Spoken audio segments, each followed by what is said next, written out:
Okay, here we go. That's Paul right there with his trailer, and we're gonna go cut some ice today. That's the snow plow. We're gonna cut some ice for his cold storage over at the Lewis farm, and throw those ice blocks in his trailer. Okay, now I gotta drive.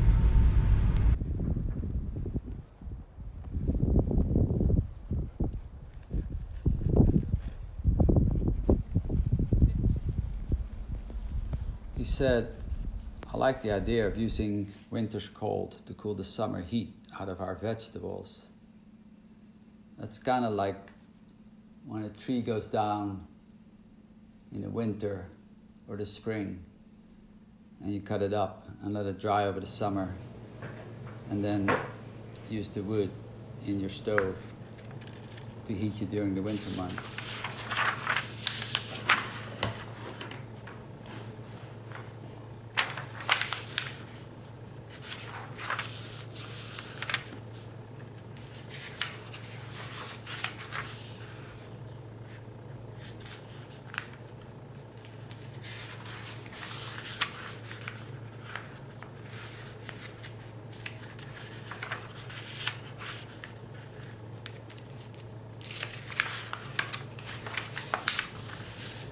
You know, recently, having just survived some seasonal writer's block, I've been indulging in a bit of self-analysis against my better judgment. I've been thinking a great deal about my relationship with my father, and in turn, his relationship with that is my grandfather. I think my father and grandfather are primarily related through a shared set of procedures.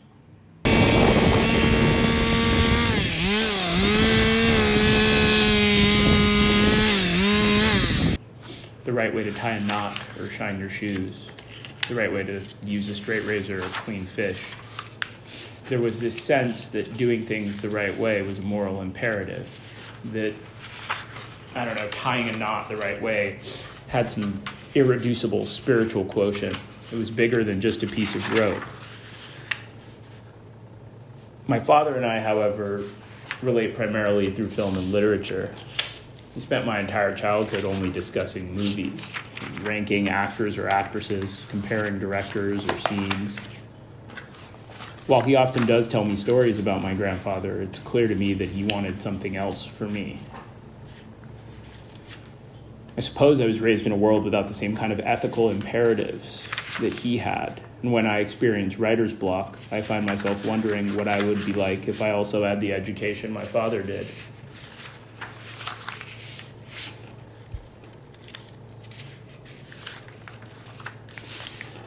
I make zines all the time. It's a good way to re-archive the work and to work on sequencing and combinations of images.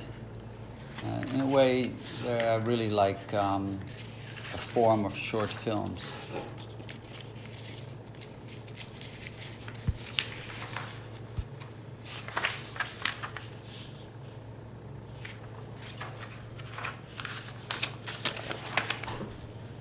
I often ask myself if there is indeed a right way or a wrong way to approach work.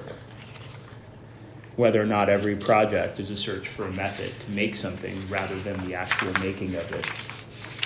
Or to put it alternatively, to devise the method for making the work is the work itself. Should I write at the same time every day with the same pen and the same notebook? Does that have value in and of itself? Perhaps even more value than anything I actually write.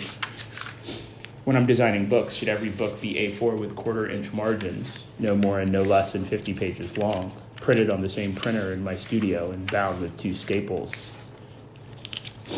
I don't know, I wonder.